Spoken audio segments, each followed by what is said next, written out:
Once again, thank all of our friends and family, all of our relatives who participated in the great simcha that we had this week, in the marriage of our children, Batsheva and Yosef. And we bench you all, we wish you all simchas and nachas in your own families, and all of our families should only experience joy and simchas. Be'ezus Hashem, and thank you again. Mazel tov. This week's parsha, right before Shlishi, Pasuk Chav Ches in Perek Yud Beis, Shemar v'shamat is called Rama'ela. You have to keep and listen to all the words that I'm telling you, in order that it should be good for you. You will do what's good and what's straight in the eyes of HaKadosh Baruch Hu. The words Shemar v'shamata, to keep and to hear, reminds us of the famous words that we said by Matan Torah, Nasa v'nishma.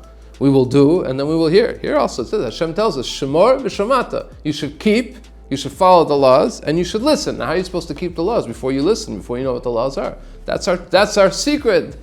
Klal Yisrael, Nasa v'nishma. The Malachim have that. But here it's a little more difficult to understand. When we say Nasa v'nishma, we're ready to do whatever you tell us, and then let us hear what we have to do. So there's a little understood. We're ready to do it even before we hear. But here HaKadosh Baruch Hu is commanding us to do. What are we supposed to do? We don't know yet what to do. Shemar v'shamata, do and then keep. The Gemara uses this pasuk twice in the Talmud Bavli and Talmud Yerushalmi for two interesting halachas.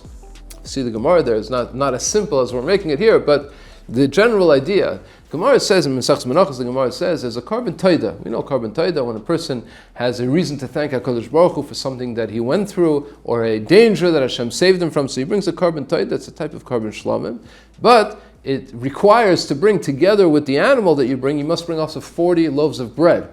The lachmei taida. Let's say a person says, I'd like to bring a carbon taida without the bread. I'm not interested in using the bread. I want to just bring the carbon. Doesn't work. You have to bring the carbon, you have to bring the bread. Why? Shemar v'shamata comes from this pasuk. You have to keep, you have to fulfill, Shemar, you have to fulfill the law, v'shamata, and listen.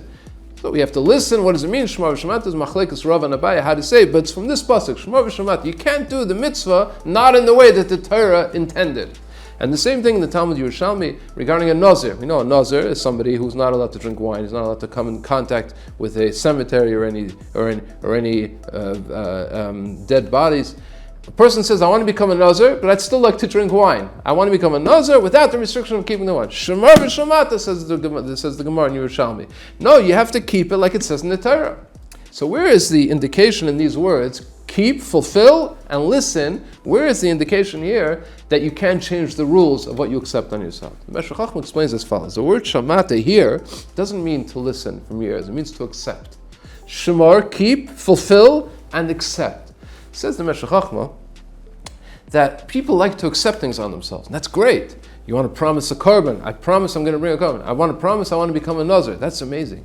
But before you do that, you got to know the rules. There are certain rules. A nazir has a certain set of rules that comes with an instruction book. So read the instructions and then accept on yourself. Shemar v'shamata. First keep the Torah. Fulfill the rules that it says about this decision that you're trying to make, that you're intending to accept on yourself. You want to make a carbon taida? Great, but first, before you accept on yourself, don't just make up a carbon taida from yourself. I want to bring this kind of carbon, but without the breads. No, that's not what it says in the Torah. Torah says, in Sefer Vayikra, the Torah tells you how to bring a carbon taida. You know how to bring a carbon taida? Now accept on yourself to bring that carbon taida. I want to be a nazir, but I want to continue drinking wine. No, it doesn't work like that. A nazir has certain instructions, certain rules.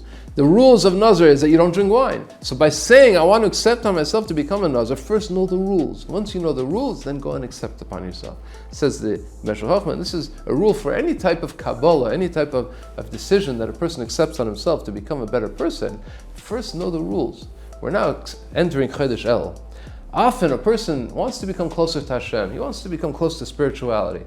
But he wants to do it on his own terms. Now, I think that in order to become closer to Hashem, it would be very good for me to once a day in my own home pray to God in my own language. Okay, it's a nice thing to do, but you got to understand that tefillah has certain rules. Tefillah is 3 times a day. Tefillah is in the shul with a minyan. We have certain ways of how we do it. There's rules and regulations to our mitzvahs. It's not just a free for all. Just this makes me feel spiritual. Okay, it may make you feel spiritual, but that's not what the Torah wants from you. The Torah wants shemar v'shamata. Learn the rules. go to a Rav, go to your mentor, and ask him, what is the best way for me to become close to Hashem? And he'll open the Chumash for you, he'll open the halachas, he'll open the Sefer Mishnah Berurah for you, and he'll tell you, this is the way a person should daven. Okay, you're not ready for that yet, so then you have to move in that direction. But sometimes when we try and think of our own ways to become closer to spirituality, this is what the Torah is warning us. Shemar v'shamata. First, keep the Torah. In other words, first learn the rules of the Torah, the rules of all different mitzvahs. And then shamata, and then listen, then accept upon yourself what you want to do. And that way, a person can become closer to HaKadosh Baruch Hu. Hashem wants us to become closer to Him. We have a whole month of Elul now in front of us to prepare for Rosh Hashanah Yom Kippur. Hashem is waiting for us. He wants us to come to Him. He wants us to come closer to Him. He wants us to take upon ourselves obligations to become closer to Him, but in the way that He told us how to do it. He gave us instructions. He told us how it should be done. This is the rules for this mitzvah. This is the rules for that mitzvah. Look at the rules. Decide what it is you want to take upon yourself, and then Shemar v'Shamata. With that way, HaKadosh Baruch Hu will help Be'ez Hashem to become closer to Him in all the ways that we are able to, in all the ways that He's waiting for us to. Good Shabbos and a good Chodesh. Please don't forget to subscribe. You'll get the video every week by subscribing. Put a like. Thank you very much. Good Shabbos.